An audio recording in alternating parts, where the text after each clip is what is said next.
In this video, we are going to be tackling problem 1.11 from Griffiths Introduction to Quantum Mechanics, 3rd edition.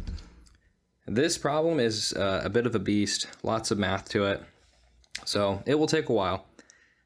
But let's get started. So it says, imagine a particle of mass m and energy E in this potential well V of x, and it's going to slide frictionally back and forth between the classical turning points A and B. So got this particle m, slides back and forth between A and B.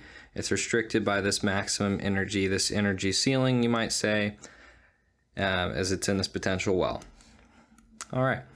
It also tells us that the amount of time that it spends in some interval dx, that's the interval right there, the amount of time that it spends in that range classically is just the fraction of the time t that it takes to get from A to B that it spends in that interval. So what time does it spend in the interval? Well, it spends some small amount of time dt. The total amount of time to go from A to B, that total amount of time is just a capital T.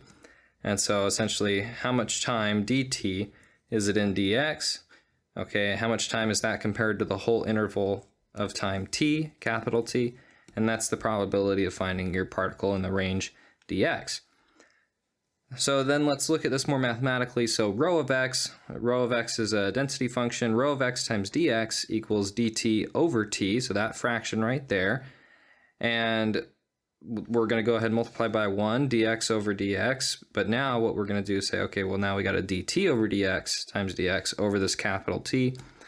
What is dx dt? Well, it's v of x, as in velocity, as a function of x. So we have dt dx, not dx dt, so we'll go ahead and put the v of x in the denominator.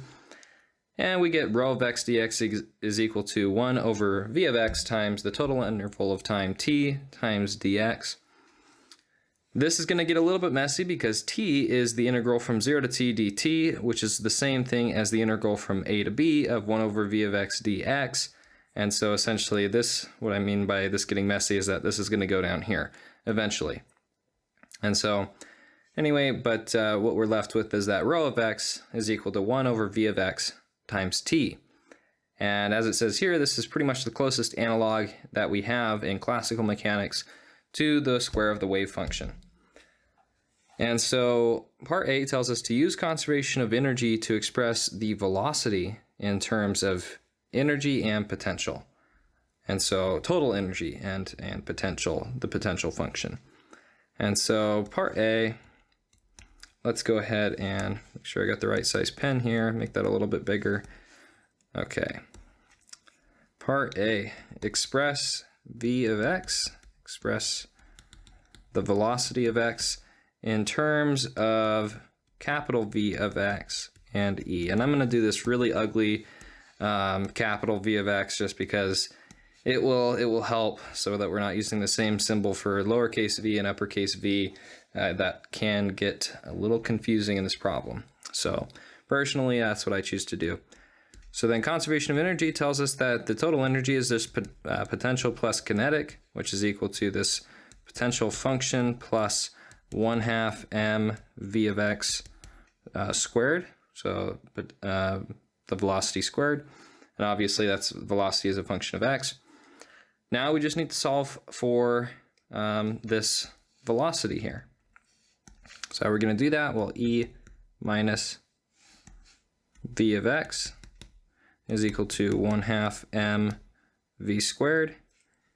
And so this is pretty easy to see that then that the velocity of x is equal to 2 times that quantity E minus v of x all over m. And we take the square root. And we'll say plus and minus as well. V of x is equal to plus or minus the square root of 2 times quantity E minus v of x all over m. All right. Part B. So part A was pretty simple actually. Part B is where it starts to get a little bit more difficult. So as an example, it says find rho of x for the simple harmonic oscillator with the potential v of x equals kx squared, or 1/2 kx squared. And then plot rho of x and check that it's correctly normalized. So let's just start with what we know. So what do we know is that The potential as a function of x is just equal to 1/2 kx squared, so simple harmonic oscillator.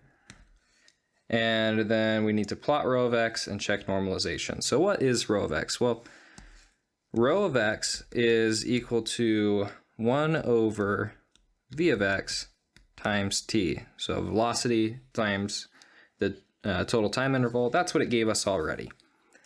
Rho of x then is equal to, let's plug in what we got for part A, 1 over plus or minus square root of 2 over m times e minus potential of x. And actually, rather than putting in v of x, I'm just going to put in the potential already, 1/2 kx squared. And so that we're already moving along with the problem. And then we need to multiply that by t. Well, as we know, t is equal to the integral from a to b of 1 over v of x dx.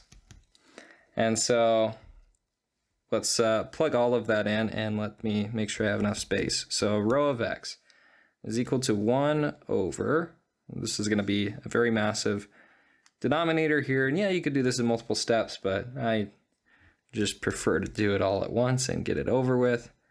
So 1 over plus or minus square root 2 over m. Let's go ahead and let's take out a 1/2 power. And so what we'll end up doing then is we'll multiply in the 2 over m as well. So essentially what we're just going to simplify that 2 over m out front. So 2e over m minus kx squared over m. If you don't see that, take a second, go back, just look at the, it's just a step of algebra. Just make sure that you get that.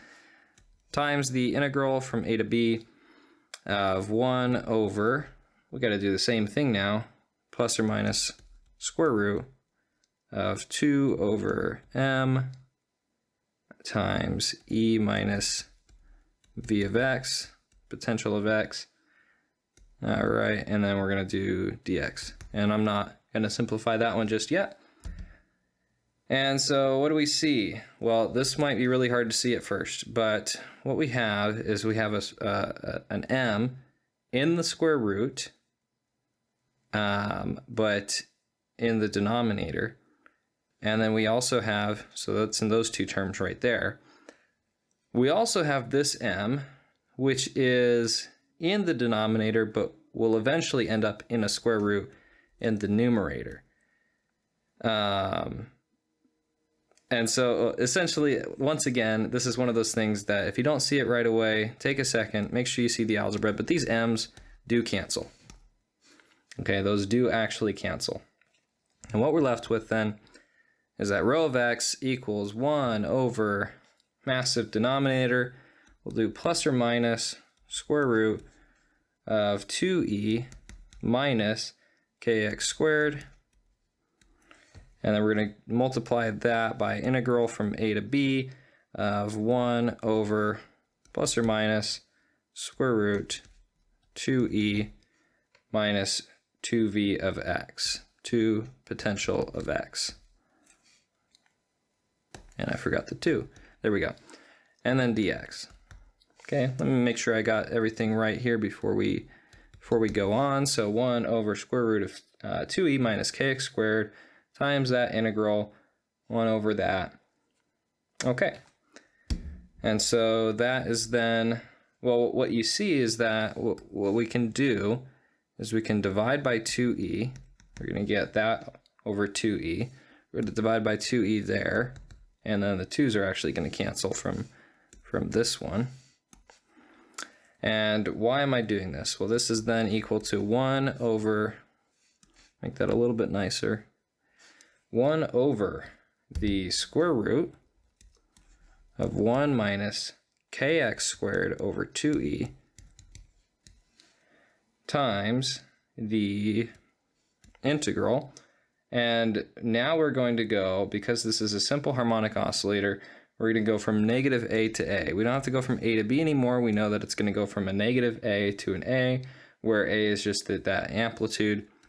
And then we have 1 over square root of 1 minus kx squared over 2e, because we're plugging in for v of x. So even though the 2 canceled up above, we're going to get a 2 back from the 1/2 kx squared. And then we're going to do dx. Yeah, I could have plugged in that v of x a while ago, but doesn't really matter. Also, you'll notice that the plus or minuses went away. Essentially, if you have plus for both of them, you get plus. If you have negative for both of them, you get plus. We're just going to keep everything positive. And so let's keep going. So rho of x then, we're getting somewhere. We're still a ways out from something that is meaningful, but rho of x is equal to 1 over 2 times the square root, and I'll tell you where that 2 came from in a second, but we have 2 times the square root, 1 minus kx squared over 2e. We got integral from 0 to a, so that's where the 2 came from. We're taking the positive portion, 0 to a. And then we have 1 over square root 1 minus kx squared over 2e, and dx. Perfect. So this is where the trig substitution comes in. And that's probably the last thing that you want to hear when you see something like this for a distribution function or some density function, but that's the way that we have to solve this problem. So trig substitution. Yay. Okay, so x then is going to equal square root of 2e over k sine theta. That is the substitution we need to use. Is this the sort of thing that you are going to memorize? Probably not ever, right? It's just the substitution for this problem. So therefore, 1 minus k over 2e times x squared is equal to 1 minus sine squared of theta is equal to cosine of squared theta, cosine squared of theta. And then dx then is equal to square root of 2e over k times cosine of theta d theta. That's the substitution we want. So then what we see is that rho of x is equal to 1 over, and this is again just a nasty substitution, so it'll take a second to write, but we have 2 times square root 1 minus kx squared over 2e times 0 to the inverse sine, because we have to change our limits when we do that substitution, and what we end up getting is, for our limits, is the inverse sine of a times square root of k over 2e, and you can go ahead and check that if you like. And then what is in the integral itself, that is the square root of 2e over k times cosine of theta over cosine of theta d theta.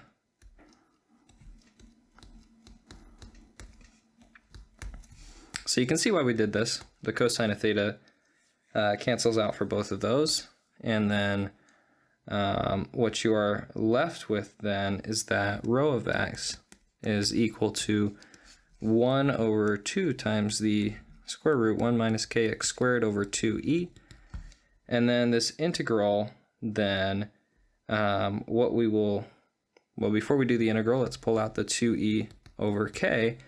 And this integral goes then from 0 to the inverse sine of 1 d theta.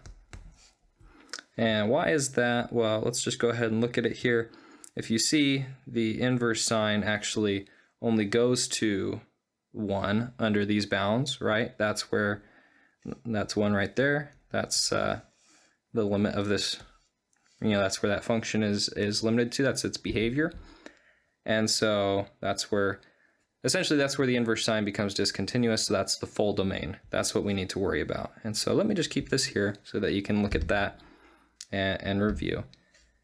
And then what we can say then is rho of x is equal to 1 over 2 times square root 1 minus kx squared over 2e square root of 2e over k times pi over 2. That's what the integral comes out to.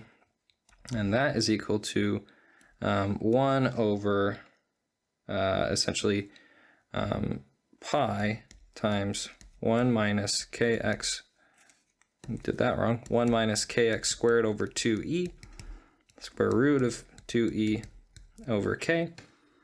And that will just equal then, let's just combine everything, and that equals 1 over, let me rewrite this line. Let me rewrite this line real quick. So we're just going to do 2 times square root then. Let's combine these right now. 2e over k minus x squared. There we go. That's what I wanted to do. We got the pi over 2 still. I think that's what I was doing, but essentially that goes away.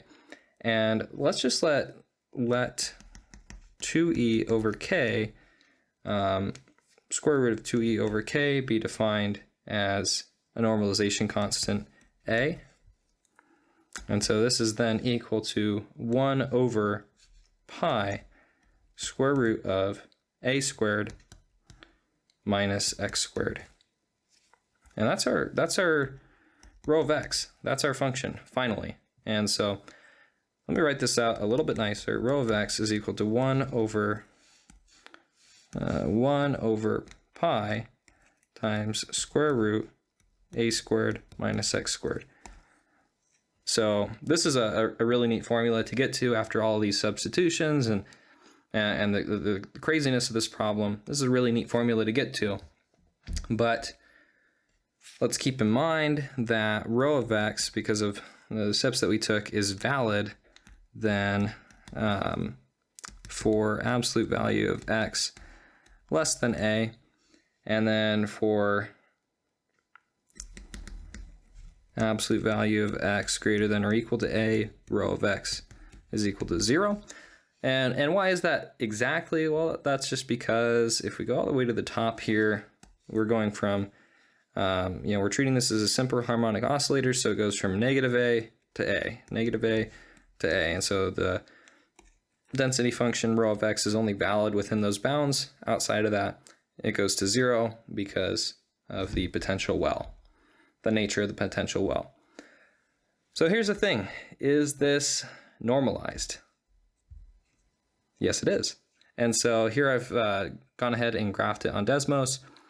You can see I've plugged in on the first line y equals 1 over pi times square root a squared minus x squared. I'm letting a vary from 0 to 1 to 2.1 to show just by choice, but you could let it vary any positive values. And then the absolute value of x is less than a is the condition there shown in blue. So that's our that's our limiting boundary. And then n is that normalization, negative a to a, and then 1 over pi times square root of a squared minus x squared dx. You take that integral, you see that it's always coming out to 1. So this is indeed normalized. Why is it not 1 exactly? Why is it 0.9999999 on and on? Because of the numerical methods that Desmos uses.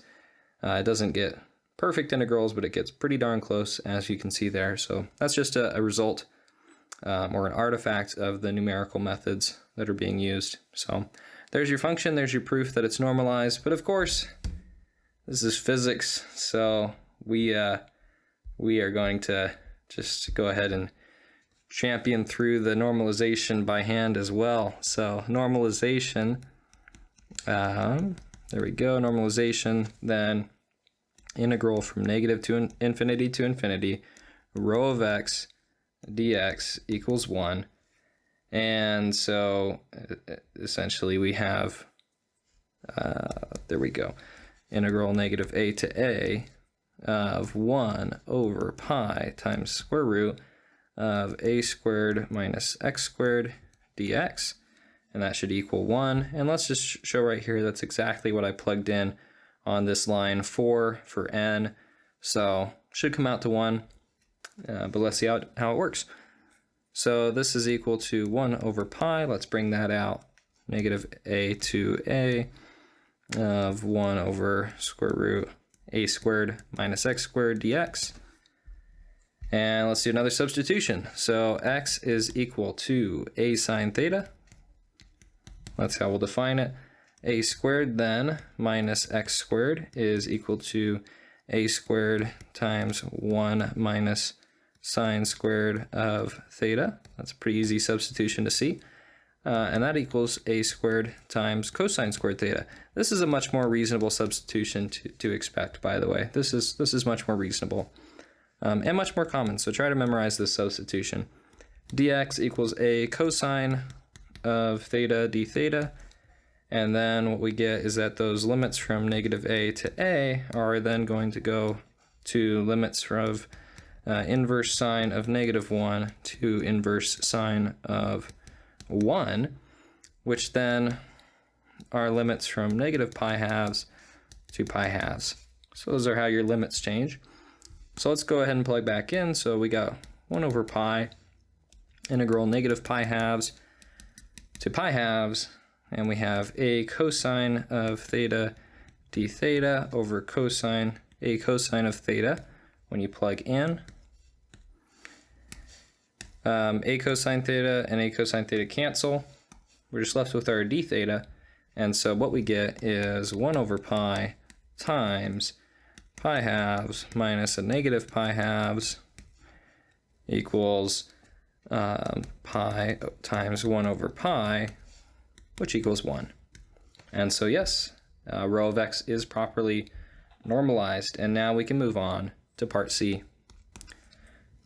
Part C says find the expectation value of x, expectation value of x squared, and standard deviation of x, so sigma x. Well, expectation value of x is going to be a little bit different calculation than what we're used to in quantum physics, and so this is the formula that we should use when you have a rho of x or some density function like that. In the classical realm, you would do something like this. So integral negative a to a times x rho of x dx. And then we need to divide by the integral negative a to a of rho of x dx. And of course that we've already shown that this equals 1. That was part B of the problem, but technically I just wanted to show that is an important step in classical. We don't really use this denominator much in quantum because we've already checked normalization almost every single problem. But in classical, you don't always check normalization, so it's important to make sure that you at least check it at that point. So x times rho of x dx then is all we really have to do for this problem, and that equals the integral from negative a to a of x over pi square root a squared minus x squared dx. And that, thankfully, is equal to 0. Why? Because we have an odd integral. So we have an odd integral over even bounds. So the function itself is odd. We have an integral of an odd function over even bounds being negative a to a, or symmetric bounds, I will say, over symmetric bounds. That's a better way to word that. So thankfully, we don't have to do that integral. But unfortunately, we'll have to do the next one. So expectation value of x squared is equal to that integral negative a to a of x squared times rho of x dx by definition, and that is equal to negative a to a. Once again, we would divide by the normalization, but that's just dividing by 1. So that equals negative a to a x squared over pi times square root a squared minus x squared dx. Once again, another substitution. So we're going to define x as a sine theta, and then that means that a squared minus x squared is equal to a squared times 1 minus sine squared of theta, which is equal to a squared times cosine squared of theta. So very similar to before. Might even be the exact same. I don't even remember, but dx then is equal to a cosine of theta d theta. This then is equal to a squared over pi, and then same thing, we're going to go from negative pi halves to pi halves. I didn't show that part, but it's the same as before. And then what you are left with is sine squared of theta d theta in your integral. Well, that's easy enough. So a squared over pi then, and we're going to bring out a 1/2 because we're going to still go from negative pi halves to pi halves, but our sine squared theta is going to be replaced by 1/2 minus 1/2 cosine of 2 theta. So that's where the 1/2 comes out front. And we're just left with 1 minus cosine of 2 theta d theta.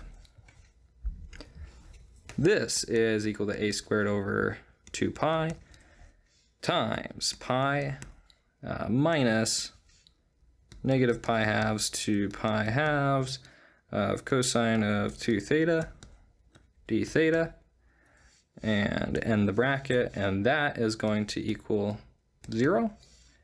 And so then what you're left with, the pi will cancel, and you are left with the expectation value of x squared is equal to a squared, I didn't cancel that right, a squared over 2. Finally then, the standard deviation of x, sigma x, is equal to the square root, then this is just by definition, expectation value of x squared minus expectation value of x quantity squared, and we'll plug in what we got. So we have square root of a squared over 2 minus 0, and so that is just equal to a over square root of 2. And so that's about 0.707 times a. That's our standard deviation. And that's your final answer.